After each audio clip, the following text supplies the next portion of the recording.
যখন চাপা দিয়েছি আমার ড্রাইভার বলে এই জোরে জোরে চিল্লাইতেছে, হাইরা আমাকে মেরে ফেললো।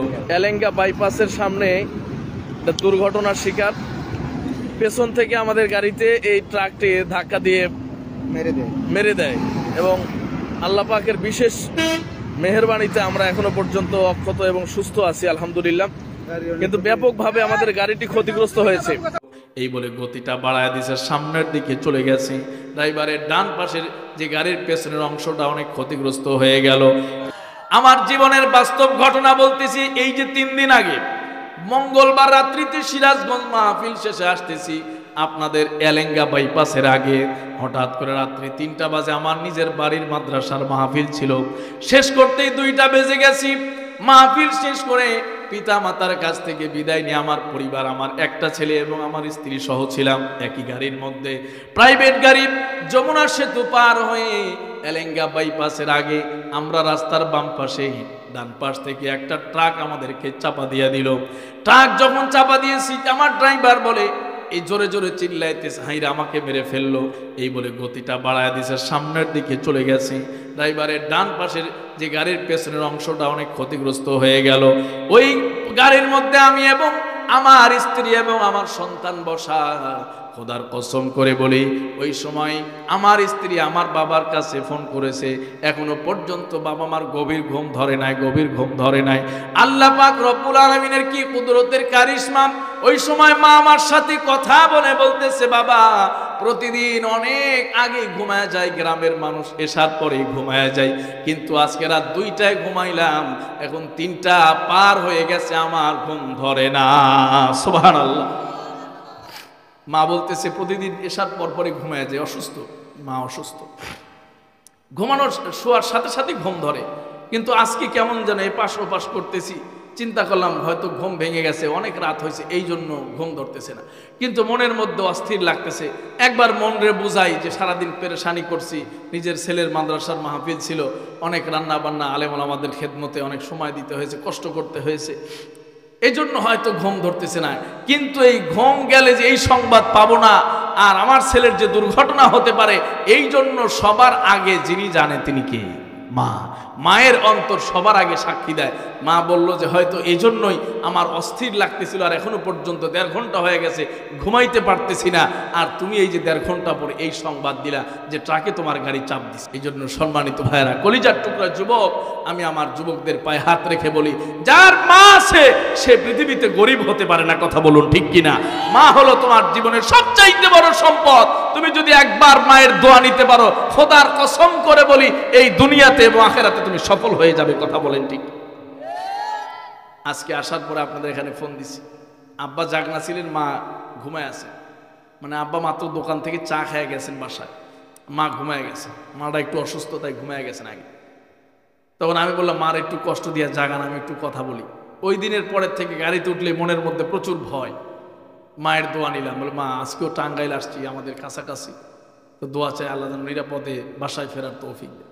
সম্মানিত ভাইরা, মা বলেন যে আল্লাহর জান, আল্লাহর মাল আল্লাহর হাওয়ালা করে দিলাম, আল্লাহ যেন হেফাজত করে।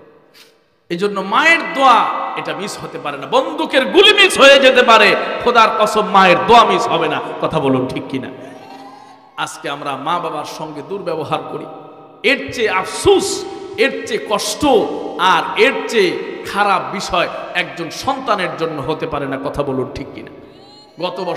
গত বছরের ঘটনা, কমলাপুর রেল স্টেশনে একটা ট্রেনে আগুন লাগছিল, আপনারা জানেন, ভাইরাল হয়েছিল খবরটা। একটা মা তার সন্তান বুকে নিয়ে মরে গেছিল, মনে আছে আপনাদের? মা বলছে যে আমি চাইলে বাঁচতে পারতাম, কিন্তু সন্তান বাঁচত না। যদি সন্তান না বাঁচে আমি মা বেঁচে কি করবো? আল্লাহু আকবার। এই জন্য সন্তানের জন্য আমি নিজেই জীবন দিয়ে দিলাম, কিছু করার নাই। এই হলো আমার আপনার মা, এই হলো আমার আপনার বাবা, যারা সূর্যের তাপ সহ্য করে কিন্তু আপনার শরীরে তাপ লাগতে দেয় না। কথা বলুন ঠিক কিনা? এই জন্য মা বাবা যাদের জীবিত আছে এখনো পর্যন্ত আমার আপনার জন্য সবচেয়ে বড় নিয়ামত। কথা বলুন ঠিক কিনা? এই জন্য আমরা মা বাবার সঙ্গে যেন খারাপ ব্যবহার না করি, দুরাচার না করি, তাদের সঙ্গে যেন টকঝক না করি, তাদের সঙ্গে যেন কটু কথা না বলি। আল্লাহ বলেছেন ওয়ালা তাকুল্লাহুমা উফফিন ওয়ালা তানহারহুমা ওয়া কুল্লাহুমা কাওলান কারীমা।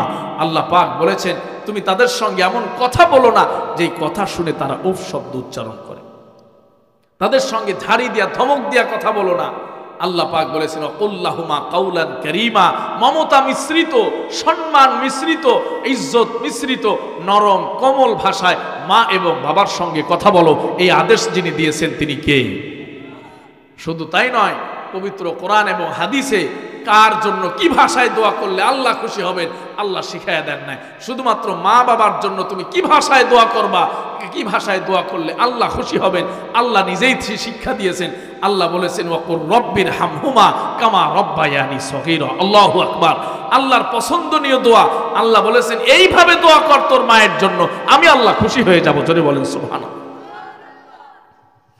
এই জন্য সম্মানিত ভাইরা, যারা মা হারিয়েছেন, যারা মা হারিয়েছেন, যারা বাবা হারিয়েছেন, তারাই আজকে বুঝতেছেন যে কি হারিয়েছে।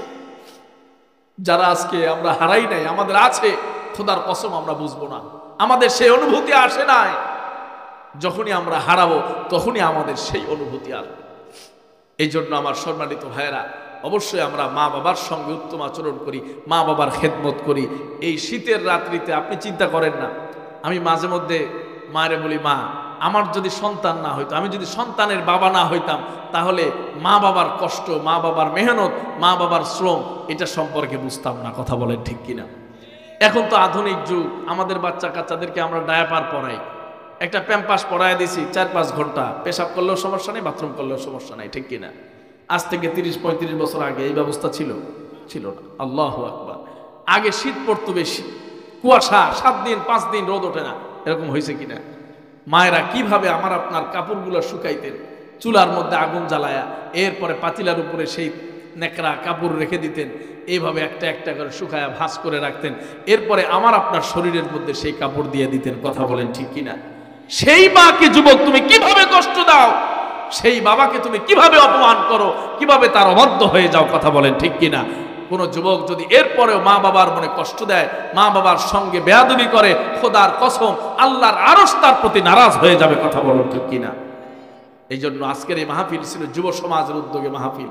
এই জন্য আমি আলোচনাটি চুজ করেছিলাম যে সূরাতুল কাহাফ নিয়ে আপনাদের একটু আলোচনা শোনাবো, যে 7 জন যুবক তারা ঈমান বাঁচানোর জন্য নিজ এলাকা ছেড়ে তারা গুহায় আশ্রয় নিল। তাদেরকে যিনি হেফাজত করেছেন তিনি কে? আজও যদি যুবকেরা চিন্তা করে, চেষ্টা করে আমরা ঈমান নিয়ে বাঁচতে চাই, তাদের জন্য যিনি পথ তৈরি করে দিবেন তিনি কে? সুতরাং আজকের যুবকরাও তোমরা সাহস করো, ঈমান নিয়ে বাঁচতে চেষ্টা করো, আল্লাহই তোমাদেরকে সাহায্য করবেন। কথা বলো ঠিক কিনা? আল্লাহ পাক রব্বুল আলামিন আমাদের সবাইকে বিষয়গুলো বুঝার, উপলব্ধি করার তৌফিক দান করুন। সবাই পড়েন আমিন। ওমা আলাইনা ইল্লাল বালাগ।